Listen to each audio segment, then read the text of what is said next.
I wanted to take a couple of minutes today and just talk about budgets and what's really behind the budgets. So often, when people think of a school budget, they think about the numbers. And that's all they think about. How do the numbers add up?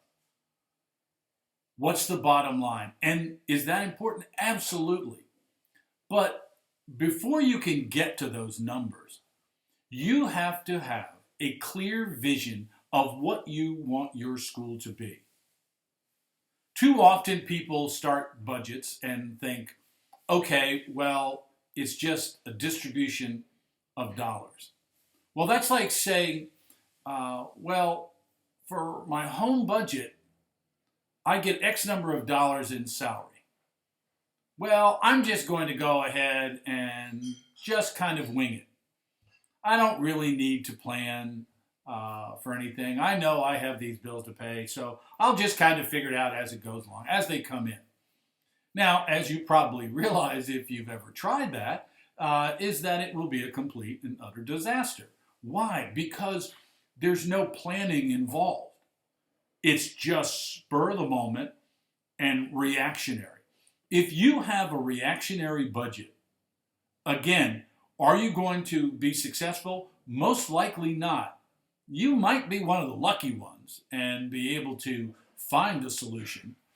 But the reality is, if you want to make a good budget, start with the basic premise of what do you want your home life, or in our case, in schools, what do you want your school to be? What's your vision of the school? Is it a place where we just focus on academics? Well, if so, then all of your money in your budget will be allocated towards all of those things that are instructional. But what if you take a more global approach, as we do often and we should in Catholic schools, and say, well, no, we're not just an educational institution. We are a religiously based educational institution. Now, why is that important? That means that everything you do, every line item that you create, and every dollar that you spend should go towards accomplishing and creating that vision in real time. You need to have a plan that says this is what we are trying to accomplish. Now, some people say, well, I have these lofty visions of what my school should be like. Well, that's fine.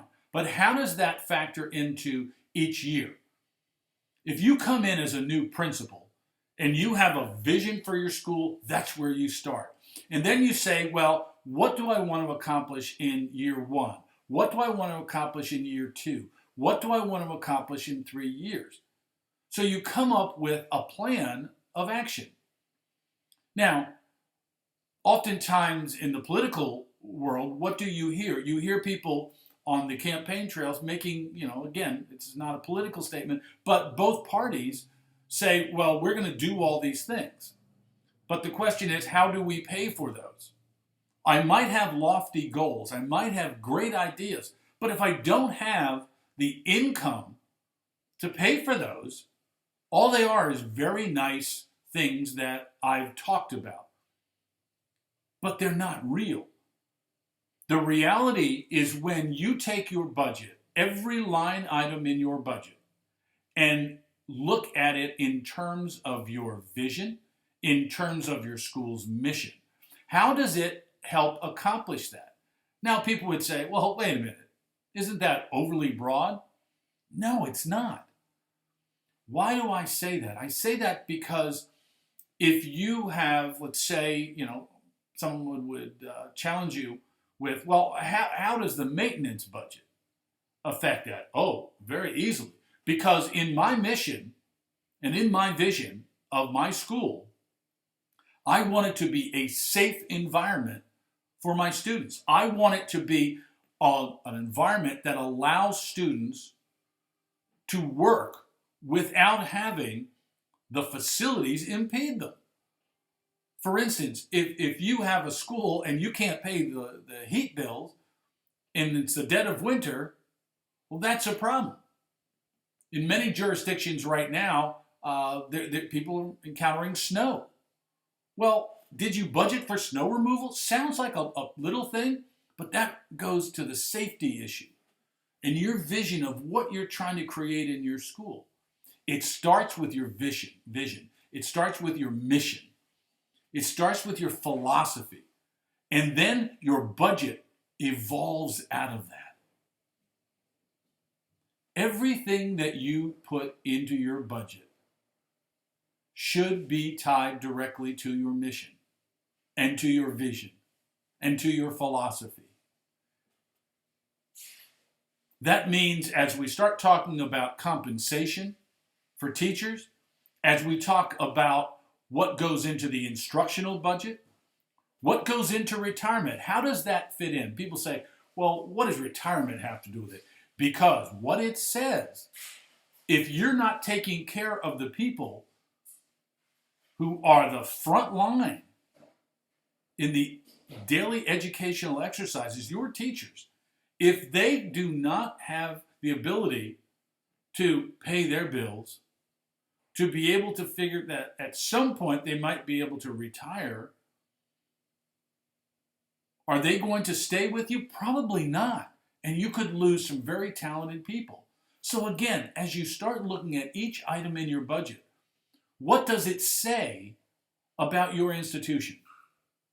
The other thing that's important is that, as we've talked about, and many of you have found out firsthand, school administrators are very reluctant to share their budgets. Why? I always go back to that question. Why are people reluctant to do that? Because you, as the head of the school, should be able to take any item on your budget and show what it's doing to help you accomplish your mission, fulfill your vision, and will stand up against any test that you are not following those things.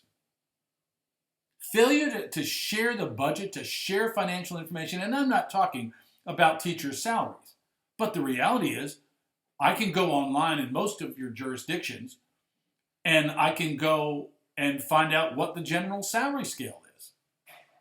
Well, all I have to do is find out if you've been a teacher for 25 years. I go down that list and I say, this is what Mrs. Jones's salary is.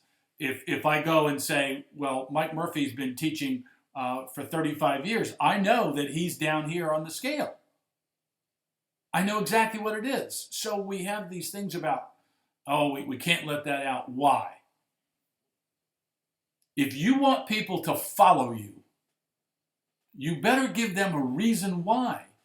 Your budget is a great opportunity for you to do that.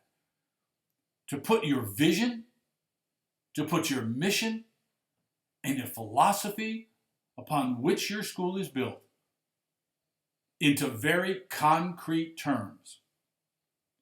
And then, at the end of the day, and at the end of the year, you will know whether your budget has helped you or if your budget, you missed the mark and you weren't able to start a program, you weren't able to provide teachers with the necessary resources. Then your job as the head of the school is to say, then how do I fix that? How do I get additional resources to help fulfill that vision, to carry out the mission? It starts with those things: vision, mission, philosophy. And the budget should evolve from those things. If not, then I would question the validity of, number one, your budget, and most importantly, I would question the validity of your leadership. Because if all you're doing is just keeping the wheels greased on the train as it goes down the track, you might not realize that the tracks end a mile down the road, or that there's a break in the track, and you'll get suddenly totally derailed. And as you learned early on, that's why so many of our schools are closing. Again, I hope these thoughts help. If you have any questions or comments, please feel free to let me know. Thanks and have a great day.